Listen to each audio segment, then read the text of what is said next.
Hello, everybody. I am Steven. That's Tim. That's Zach. And we're with Team Covenant. And we have a beautiful new data pack to talk about and discuss, and I guess, as we call it, unbox. So we're going to jump right in here with Fear and Loathing. Tim, you want to kick it off? Yeah, I do. The first card in the pack is a card called Quest Completed. It is an Anarch event. It is 2 influence, 0 cost. Play only if you made a successful run on R&D, HQ, and Archives. This turn, then you can access one card that is installed that is not a piece of ice. It's got Wizard on it. It does have Wizard on it. That's a bonus. And he looks awesome. That's really cool he art. looks way cooler than he ever has, I gotta say. Yeah, it looks cool. Usually when we start talking about the art and the looks, that is usually a sign that We don't want to talk else. This card is fine. I think it's a solid tier 1.5 card that we'll see play in a lot of really fun decks. Yeah. It just won't make the cut in the really competitive decks, I think. I could be wrong. It's so tough because you literally have to make 3 successful runs and then play this card and then need to access a card that you couldn't otherwise have gotten to. If you're going to do a successful run on the 3 cores, surely you could afford just to run on the thing. Yes. Right? No. So, I get it, but, it just feels so... If it was access a card and this turns into a point, that would be phenomenal. That'd be sweet because then it's notoriety yeah. for free, and then you also access exactly. But out of Anarch. The place I see this, and I just thought of this in my it just clicked with me. Is we saw the spoilers for Honor and Profit, all of the central server only breakers that are efficient, but you can only use them on central servers. So this card could go in that deck. It's all my breakers can't get on that remote server. But now it doesn't matter because I could just quest completed and access that agenda that you were going to win the game with. Because I only have these. I just thought of that, and that's the best thing I've thought of for this card. Interesting use for me on this one is actually out of Wizard. Is let's say they have a sand face up and 2 pieces of ice over there. It's usually you have to run down there and pay to trash it, but you got to pay to get in too. And Wizard's really good at not having to pay to trash things. Obviously, has the 3 credits. So maybe this card is about running the 3 servers and then going and trashing one of these remotes that you don't then have to run down. So it's I'll access that, that Eve campaign over there that's behind a piece of ice that I didn't want to have to deal with and just trash it right up. So maybe it's a spot trash kind of thing. But ultimately you're right. I mean, right now in the game, I don't see it. There's condition upon condition of this card, and so it's going to sit there forever in your hand. The reason why it is so conditional, is because notoriety exists already. Yeah. So, if you're going to be doing all 3, wouldn't you rather just have a guaranteed point instead of maybe I hit a snare? Crap. Yeah. I wasted a card and I hit a snare. It's just. I mean, and to be fair, it is a really potential way to end a game, to really end a game where it's go to HQ. I happen to get an agenda there, get an agenda on R&D, and now I go over and access your 2 to 3 rung remote, and I score my last 3-pointer. So I think it's worth playing around with. I'll say that. I think we all know that it won't really make the cut. Ultimately, we know. But we want it to, because the art's worth having. I think you put it in a deck and try it out. Put a 1-of or something. Maybe you can recur it. I feel like it's also one of those cards that creeps up later in a very particular kind of deck where you're maybe destroying all the ice in front of the centrals, and it's easy for you to do that. And you don't have to destroy the ice in front of the other server. So as we get more central focus breakers and tools, I think that's where you see it. Yeah, for sure. Next up, we have Hemorrhage, which is a 3-cost, 1-in-memory program. It's a virus. Whenever you make a successful run, place 1 virus counter on Hemorrhage. Click 2 hosted virus counters. The corp trashes 1 card from HQ. 4 influence. I can't say enough about that being 4 influence. First of all, makes you happy, right? That makes me very Steven's happy. heart is happy. No matter how good or bad this card is, his heart is happy. But Tim, your eyes lit up. I see them light up sometimes. So when I first saw this card, I thought, it's okay. And then I had someone play it against me, and it is so annoying. It's I'll spend 3 clicks. You trash 3 cards from HQ. It's I like these cards. I put them in my deck for a reason. I was holding on to this. And the fact that it triggers off of any successful run is huge as well. Not just essential, not just first time. The other card that we've seen that is that way, Desperado, is regarded as a very powerful card. So I assume that might have a little bit of bleed over for that. Yes. Templating. This art, I love this art. I'm not going there because I think it's a bad card, but it's really it's. It looks like a game of Plinko. It does look like a game of Plinko. Now, all this to say, I think this card is truly phenomenal for a lot of reasons. I really do think that it opens up even more like an offensive noise build. We've been seeing a lot of those anyway. I've been running one with SMCs to get going. I know a lot of people here locally have played some offensive noise builds that actually run quite a bit, and this. Noise has the ability to overpower Jackson, right? And this is something that's been said about Noise for a long time. People said that Jackson stopped Noise from being useful, where in reality, Noise stops Jackson from being useful a lot of the time as well. Yeah. It's like I've got 7 cards I need to get out of archives and 1 Jackson, and I just can't get all those agendas out or all those tools out to get my combo going or whatever. And then you add to this even more cards in the archives from this kind of thing, a Noise that's running a lot. And then, to me, this screams HQ interface or something, make them trash 2 cards and then access the other 2 that they have in hand. And you have so much control over what the Corp can do, and it just makes, it hurts the combo decks, it hurts the Scorch decks, the pieces. I really like this. Combos exceptionally well with Imp. I just think it's great. I think for the runner, hand control is a very interesting game to play. The Anarchs seem to be going that direction a little bit. It's something I mean, it just hits you sometimes. Like, I know I've been imped out of some cards in my hand a couple times, and it's just like, oh, now I've got 1 card that's an agenda in my hand, even if it's still in my hand.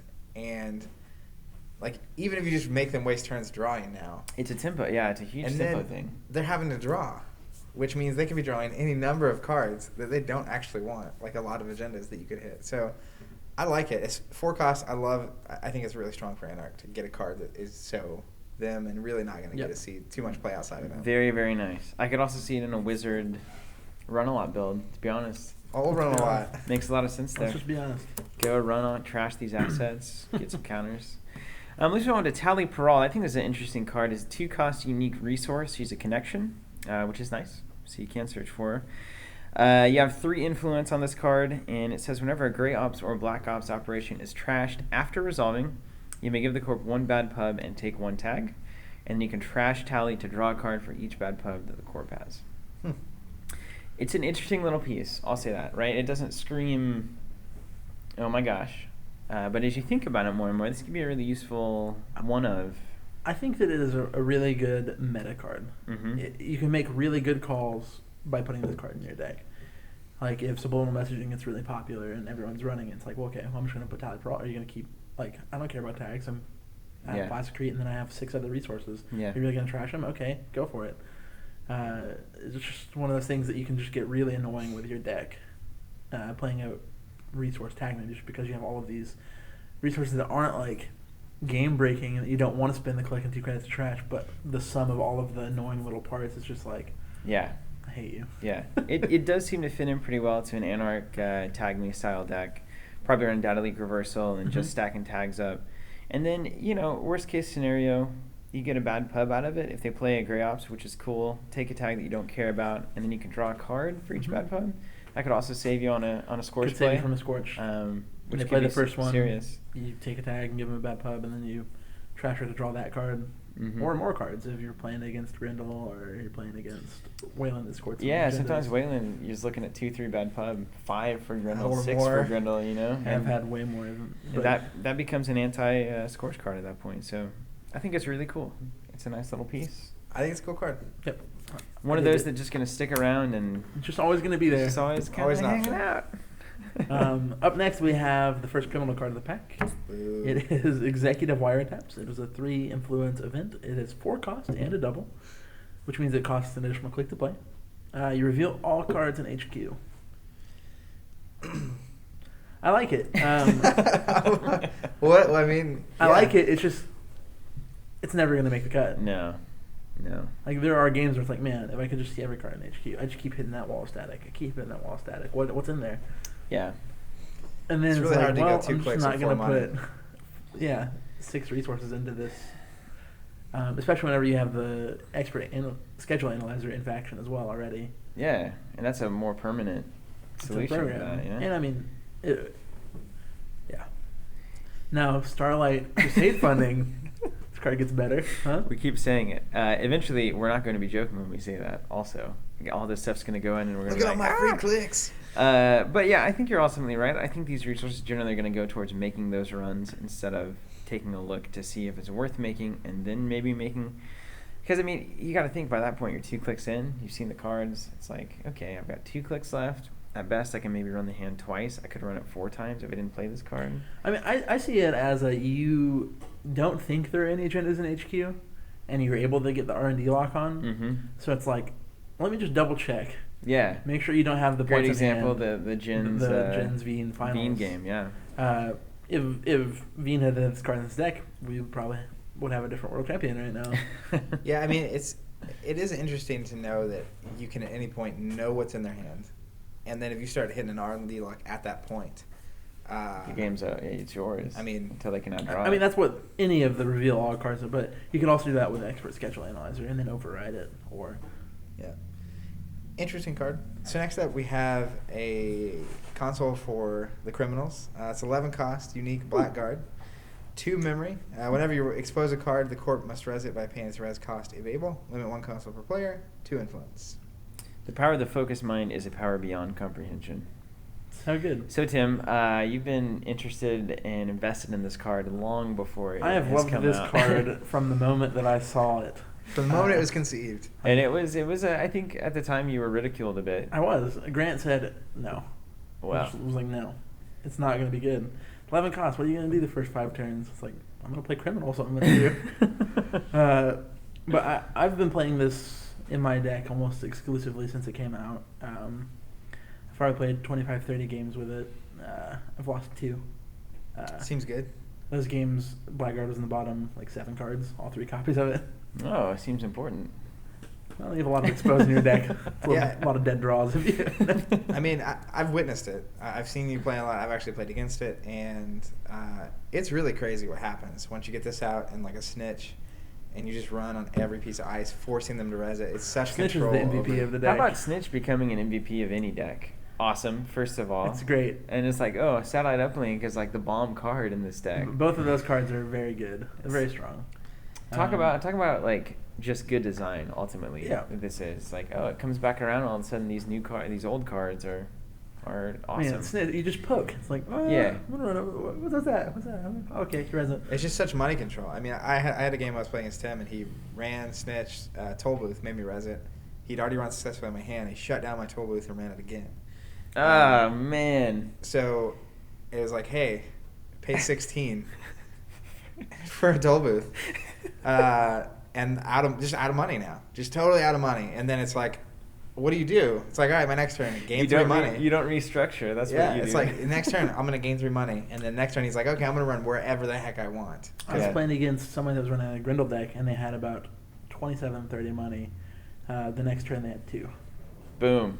Yeah. There it is. And I assume you count Siphon as well. I do run the count Siphon. I have 3 of them in there. So this feels like, to me, a really good way to...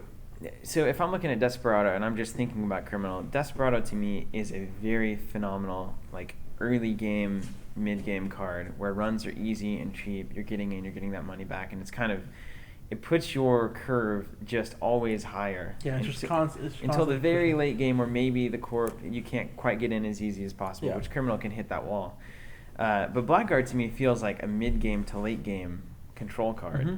Where you do the Criminal early game, you don't have quite as much money, but then whenever servers start getting a little bit more interesting, you drop the Blackguard, and now you have full money control, and you can get those last 2 to 3 points that you need to win. Yeah, and I mean, the interesting thing as a core player you have to worry about, normally, you're managing money and ice on the table and what you can res and what you can't res, but, like, it really makes you not want to install ice at all, because if he's just going to force you to res it, unless you know you want to res that piece of ice, putting it out is so risky. The best answer to the deck is installing less ice, which is phenomenal for the runner. Yeah. So I still run the standard suite of Cooter, Gordian Blade, and... yeah, it's kind of this weird scenario put you in. Garrote. Yeah. But it was really a strange feeling because it was just like... And then, God forbid, I drew in an Archer. It's just like, no. Like, that could be so... It's like, okay, you're going to force me to res it. I lose an agenda. Okay, and then you shut it down. You do it like if you do that multiple times, I lose. The only time you play an Archer against Blackguard is if you already have a 1-pointer scored, and you are already planning on rezzing it if they run there. And it better be over HQ. Yeah. And archives, and for sneak door purposes. Yeah. Both at the same time, one archer. But what I'm thinking it does, which is insane, I'm just not thinking, is like that this is a deck that is never going to encounter ice it doesn't want to encounter. Yeah. Which is awful because so many pieces of ice we include in decks just for that one time Neural Katana surprise or that one time Ichi surprise where the tempo has changed drastically. Never again. Snitch does it. Never again. You can't wait for the right moment. In the 30 games I've played, the amount of ice that I've hit not knowing what it was, I think is like 2. Yeah, I can't imagine. It's very low.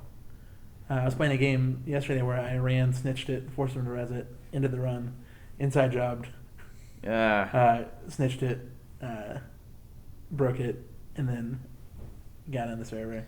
That's some crazy criminal shenanigans there. Yeah, I mean, I should have just played the inside job first of all.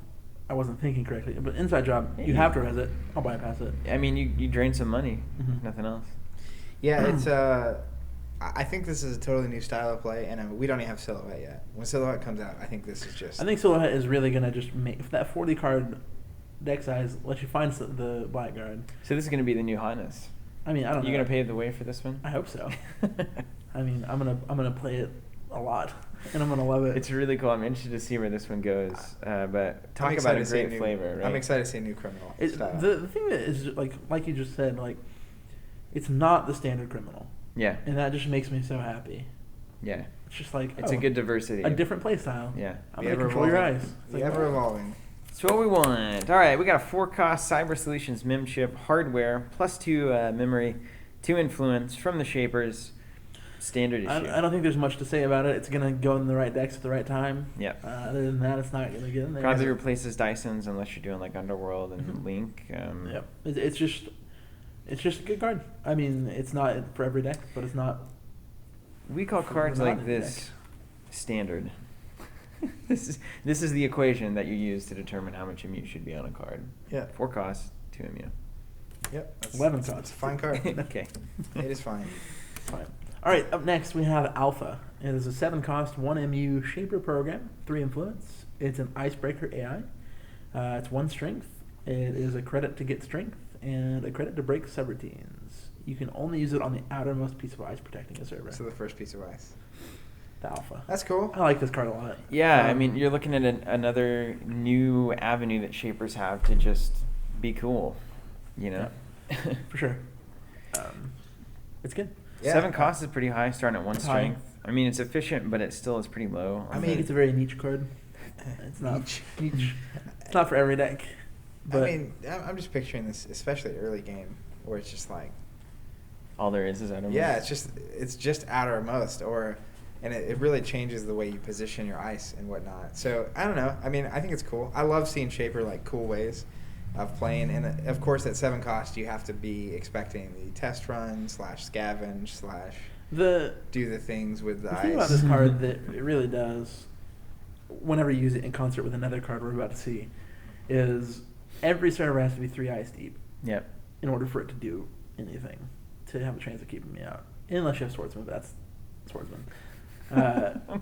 It makes you do interesting things as the corporation whenever they play this card. It certainly makes you have to speed up. Like you have to draw, and try to get ice out, or you just have to accept that they're getting in, which you don't want Shapers in.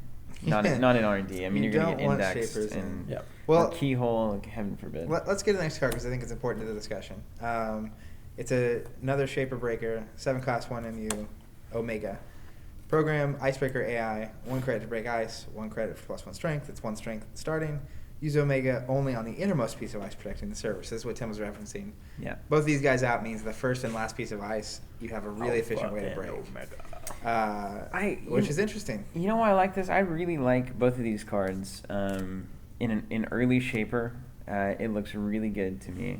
Because, let's say you run 2 of each. Mm-hmm. So you have 1 out of 4 ice in your deck, or icebreakers in your deck that can break those early servers. Because they're all one straight up. It's both innermost and outermost. So if you want to get in early, I mean, you can easily do that with this suite. So it feels very tempo-y to me, very fast-paced to me. And it's not tempo-y. And they always stay around. Yeah, they're always going to be useful. It's not tempo-y in a way where you like play a Fem to get by a piece of ice and then it's not super efficient elsewhere. Yeah. Like this is always going to get you past whatever is the first or last piece of ice. I think Omega is really strong in kit, actually. Yeah, because it's like, I hit a code gate, I'll break it with my code gate breaker, and then next piece of ice. All right, so I can just break it with Omega now. Yeah. Unless I have 3 pieces of ice, but that feels really good. And I'm just, man, the more I think about this, even just these two being on the board, it's like you've got to go 3 deep, and then heaven forbid you try to establish a remote server.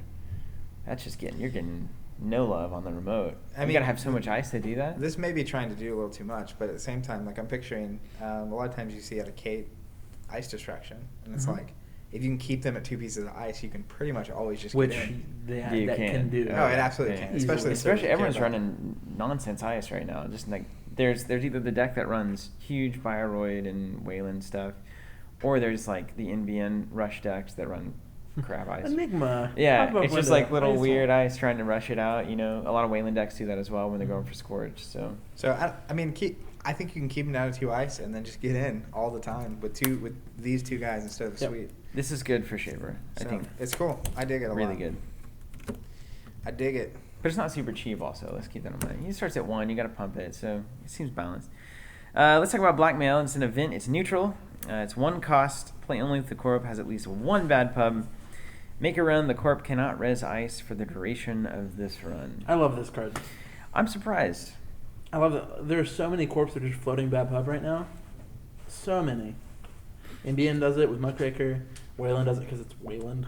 Jinteki does it because of Profiteering and Clone Retirement.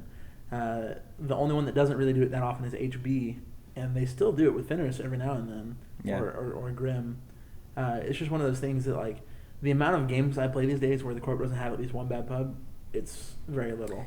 Here's my ultimate question, though, about this card is making a run that isn't tied to another run event like Maker's Eye or Inside Job or whatever, where they can't res ice.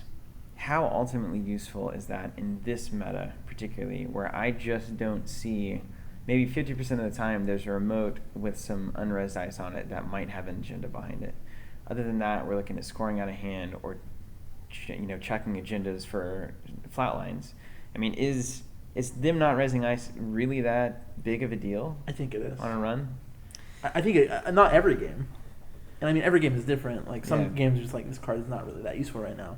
But some games, I think this is going to be like, man, I'm glad that I slotted this 1 slot for this card, and it really won me the game. I mean, forcing the corp not to be able to res can win you games. Especially late game. They have a stacked up server. They've advanced something twice. You can get in. But at the same time, I get what Steven's saying, where, like, there's a lot of times I feel like you're going to draw this, and it's like, okay, that's a card that could have been anything else. You know, whatever the case may be. And there's not really a reliable way to give the core a bad pub. I mean, we got Tally, but, like, I'm aware. It's not there. I'm aware. I get it, but what I'm saying is, in today's meta, we don't need to give the core bad pub because they're just taking it. Do you have one in your current deck, Criminal? I do. Is it paid off?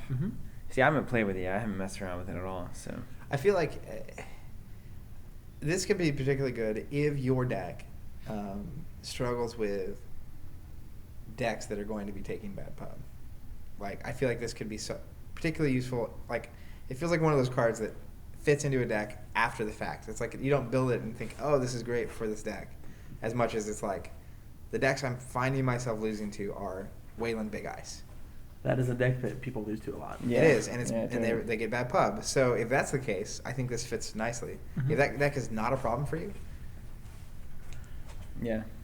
I don't know that many decks that deck's not a problem for. Yeah, like, really, ultimately. It's tough.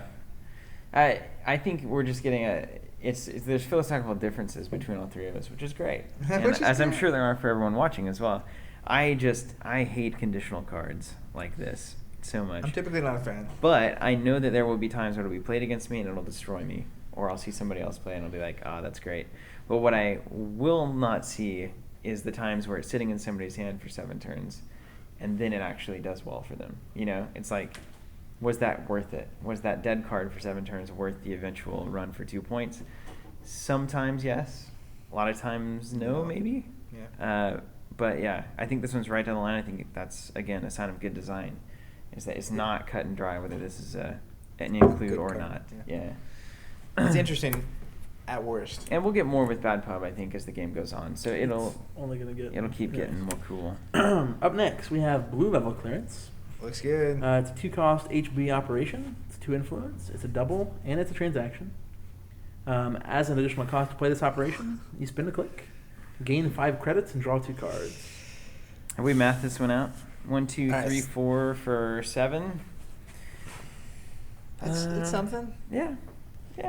I mean, I think particularly out of HB, it could be something. They seem to come by clicks easier, more readily. Yeah. So being a double, giving up 2 clips as HB isn't as big of a deal. Mm-hmm.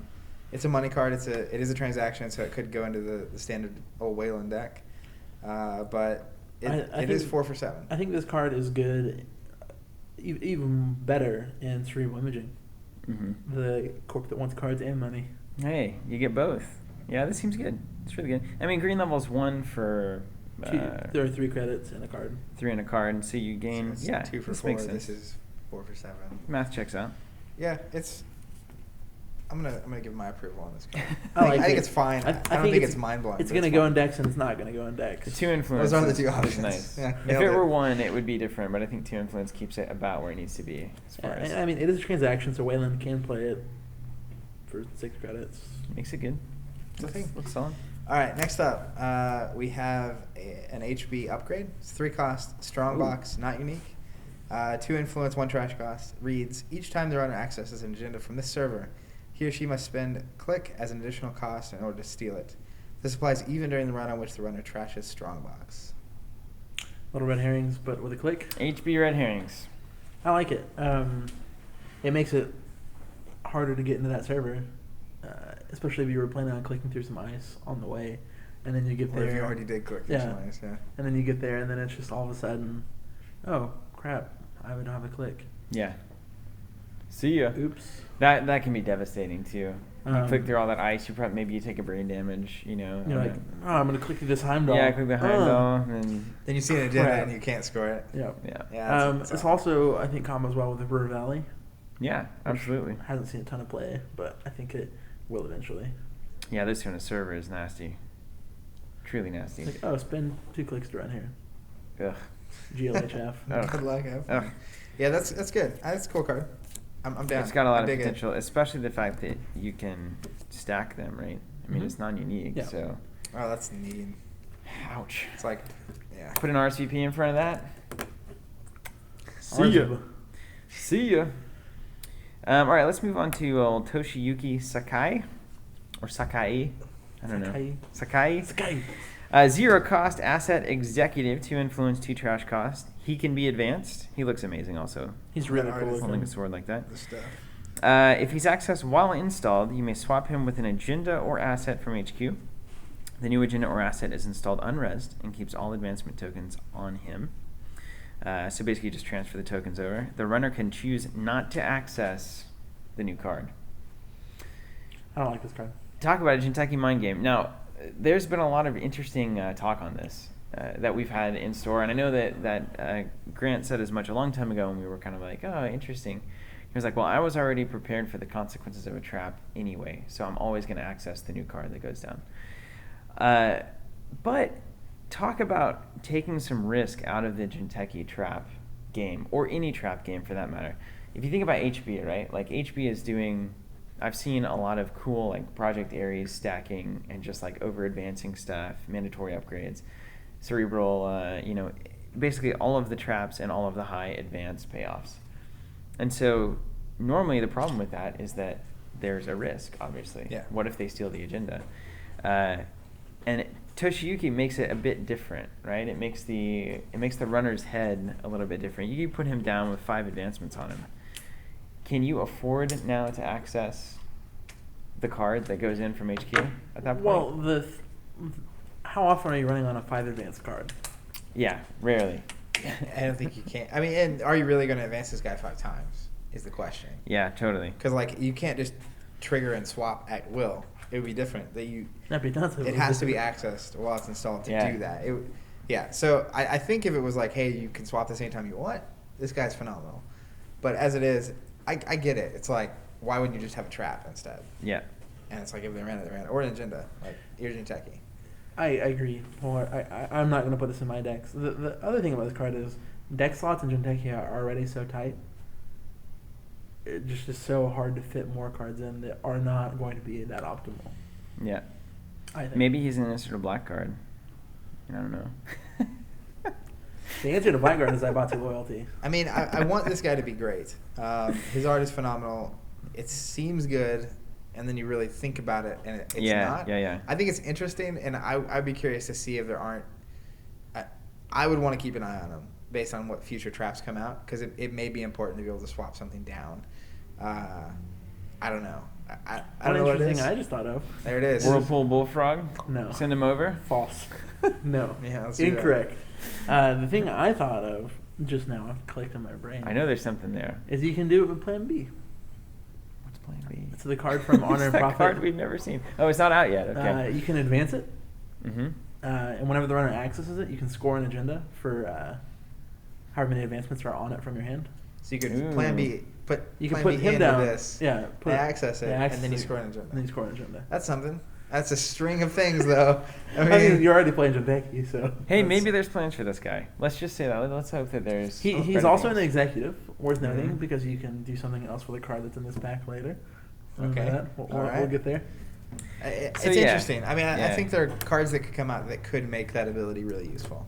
Yeah, I agree. So.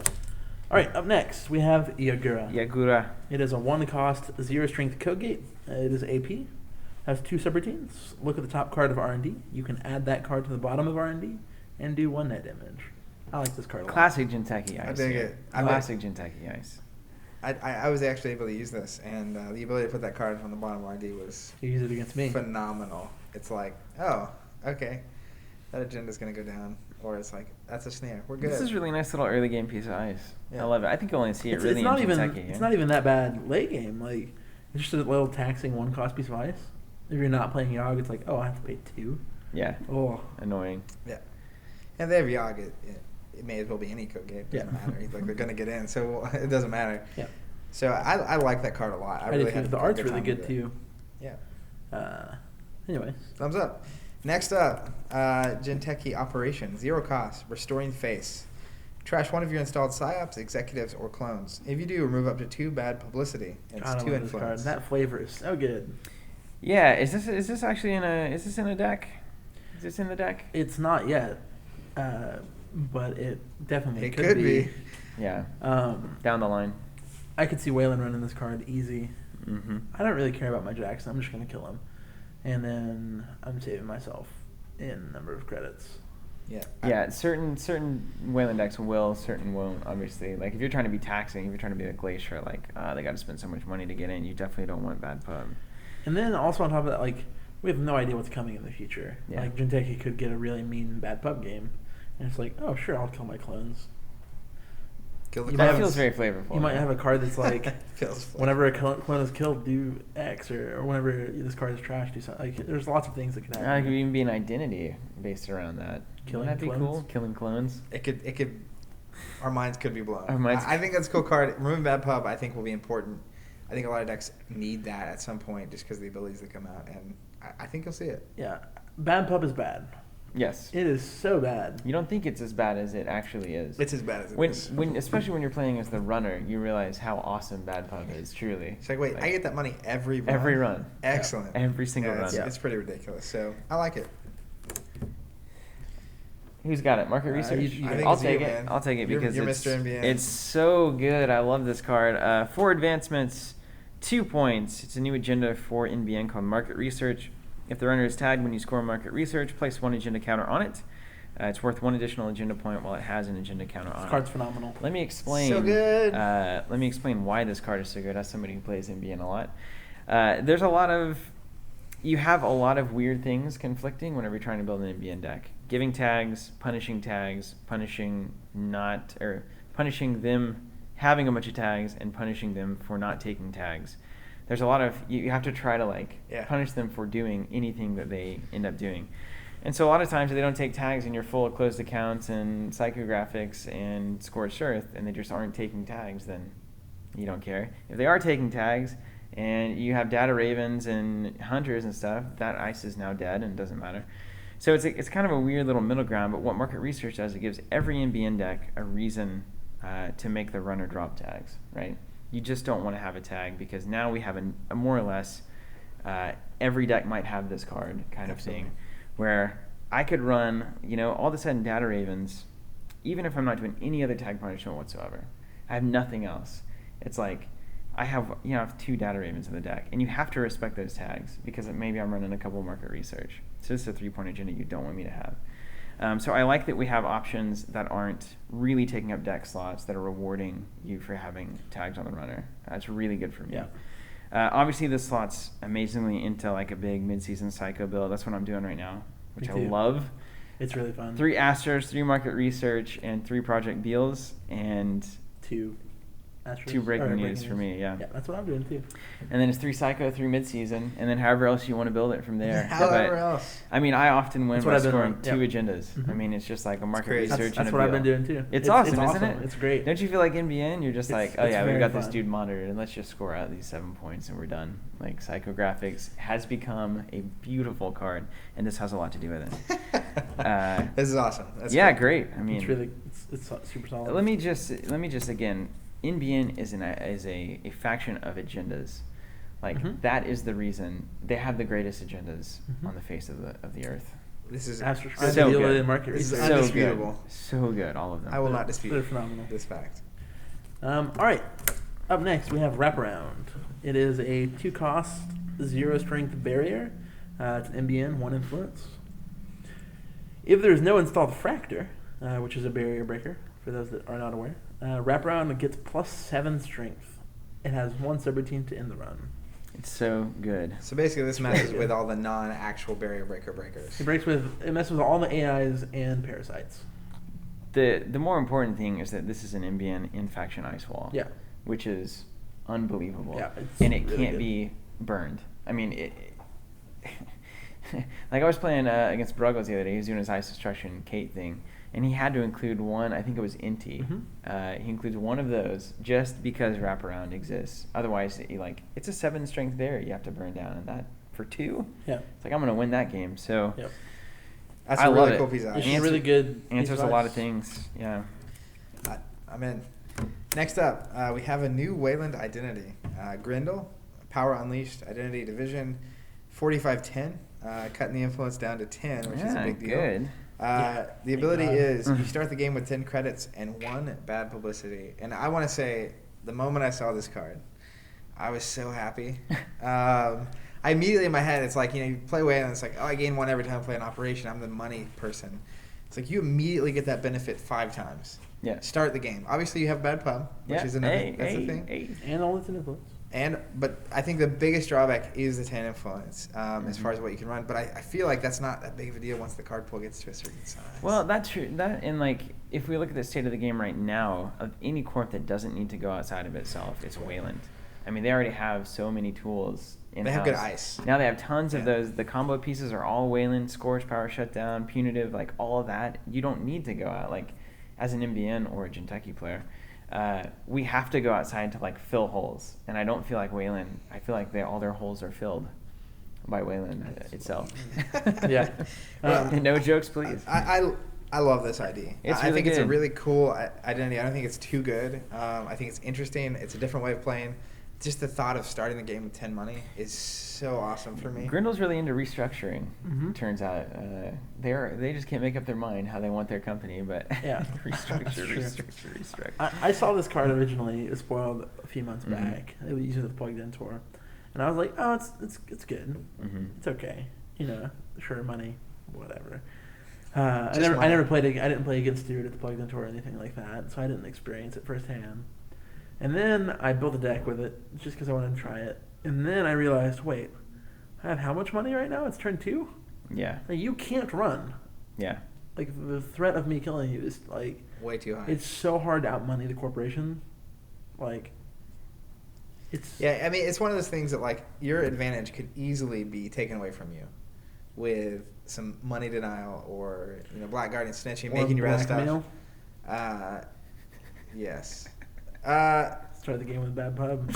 It's on. It's on. Well, Blackguard is a really good answer to Grindle, actually. But I mean, the interesting part is, I feel like this is the kind of ID you could screw up, where it's like you start with money and you took a bad pub from it, and then you mess up, and then now you don't have money, but you still have the bad pub. Yeah. You're kind of just screwed. Yeah. Which I love. I love that like ability to mess it up. But honestly, if you restructure and Beanstalk on turn 1, it's like, all right, cool. I think my favorite thing about this one is that the inherent downside of it, the bad pub, is actually kind of a boon for Grindle in the sense that it makes the runner want to run early and take advantage of the fact that you gave them a bad pub.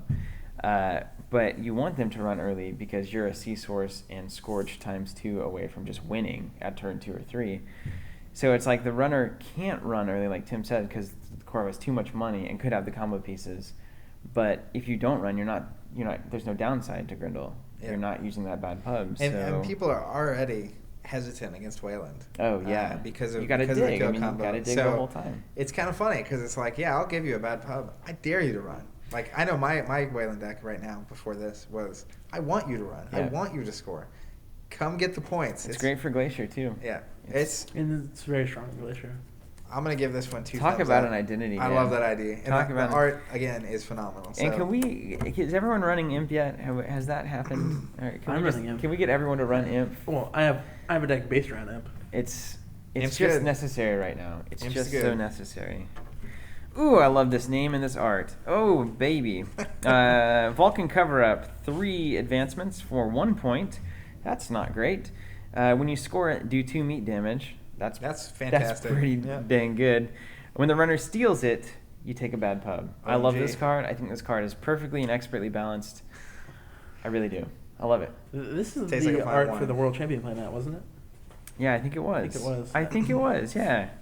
We were all wondering what that was, and then we found it. And we have discovered it. I like this agenda a lot. There's not much to say about it besides that. I love this agenda. If you score the cleaners, this gets ridiculous. Mm-hmm. First off, I love 3 wands. Yeah, you do. Second off, let's just say you're running Grindle. Someone's never played NBN. You start bad pub. I don't care if I have bad pub because I probably am going to figure out ways to not have bad pub or not care. So I think this agenda is just balling. It's like a little Ronin. It's like a little, I feel like it's a little Weiland Ronin over there. You just kind of leave it. Maybe you have 2 advancements on it. It's a trap they didn't go for, and no one's going to believe that. They're going to think it's the taggy one.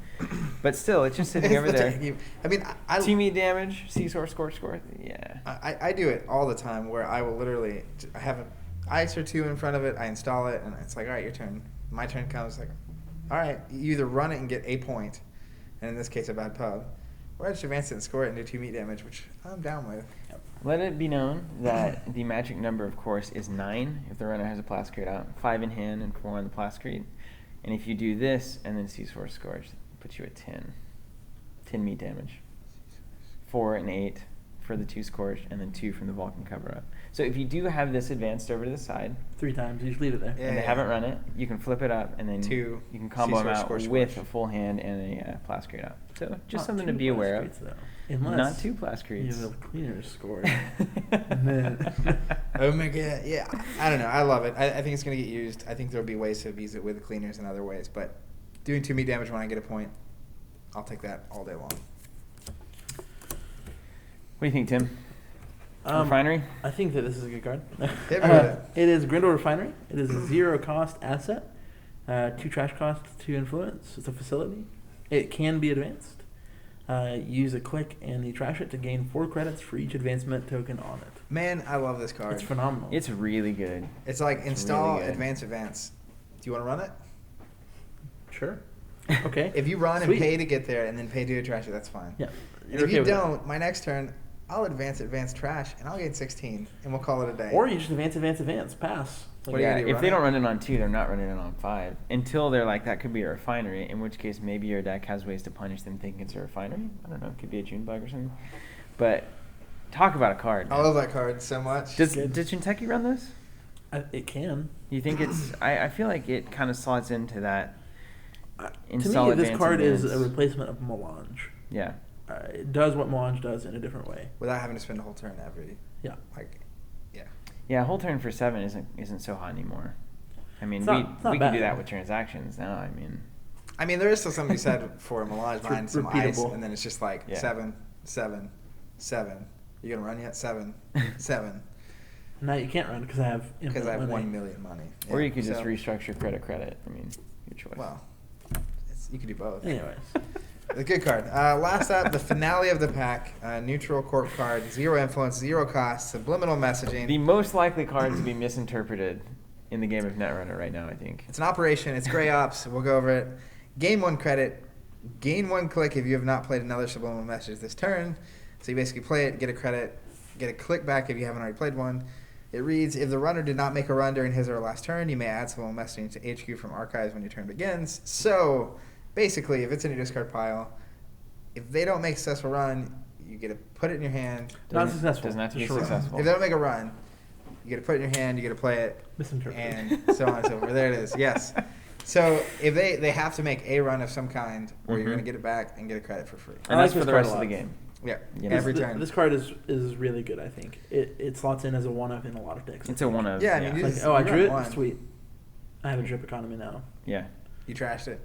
Okay, it'll just come back. You can't trash it. You can, but now, you can imp it. One other thing about this. If you're an idiot. If you're stupid. In Weiland, this can incentivize running. Just throwing it out there. Could be a little like, what's the lesser? Are you going to run? No, you're not going to run. Are you going to run? You're not going to count any other credits? Just take some credits. Or you ran, you're dead. It's nice. It's a free credit to turn. Yep. It essentially turns any identity into engineering feature for a little bit. It's an untrashable, I'm going to gain a credit every turn you don't run. I take it. So, yeah, you can't deny that, right? And the art is phenomenal, as usual. Yep. All right. I just love the idea of just plink, plink, plink, plink. It's really good. Subliminal, man. So, you know what's crazy to me about this pack? We say this a lot. I'm going to go out on a limb and say that this is the most balanced and good pack for everything, for everyone. I could agree to that. Right, so Anarchs get, really I think the standout here is hemorrhage, as far as like an actual threat in the current meta. Criminals have Blackguard, a brand new way to play criminal that's effective and amazing. Shapers get their 2 new breakers to create a new way that Shaper does this. Good neutral for Blackmail that can slot into a lot of decks. They're doing interesting things. HP more or less gets an upgrade. Blue level clearance I think is solid. Strongbox, we'll see some play probably. Jinteki, I think Yagura is the standout there. Absolutely. I agree. Restoring Face and Toshiyuki maybe later down the road when that is a bigger deal. Ambient, huge play. Market research and wraparound both. Yeah. We'll see a ton of play. And then Weiland gets Grindel, which is great, a new agenda, which is great, the Refinery, which is great, and all corps get Subliminal. I think it's a great pack. I think this pack is loaded. I mean, it's loaded. I can't think of any faction that didn't get something they can play with and have a good time with. I think they nailed the design too of a lot of these cards, fitting right in that pocket of not automatically getting used or just outdoing any other card, but totally usable. Yes. They're really hitting their stride. Yeah. To the designers of Netrunner, thank you. And you're doing a great job. Yeah, and to the artists, man, this is just phenomenal looking pack. Yeah, that's very true. Well, it's a great pack. That's I love how they just wrap cards back around into old cards and make them good again. It's just good. There's some answers, like even wraparound is kind of the, it's the Ottman answer after Ottman kind of calmed down. You have things like Swordsman trickle in. I know it's I don't know why so it's very good, very good. But yeah, so there's a lot of, and you have answers to bad pub for the corp side. You have answers on the runner side if the corp does have bad pub. You just see this whole thing turn, and it's really nice. So thanks for joining us, guys. We really do appreciate you spending the time to hang out with us and evaluate these cards together. If you want to grab this pack from us, you can. teamcommander.com/store. You'll find it there. Fear and Loathing. And we've got tons more unboxings coming up. Also, if you haven't, check out our Winter League finale of Netrunner that was played here at the Covenant store. And it is a heater. It actually shows you where Weiland is right now, I think, on the murder side. If you like the fast murder side of Weiland, as well as Ben's HB deck's been getting a lot of love. And I think both runner decks were really interesting, too. It's cool to see Reyna with chess. Like it's supposed to be. And just play the game. Yeah. So thanks for watching, guys. We'll catch you in the next unboxing. Take care.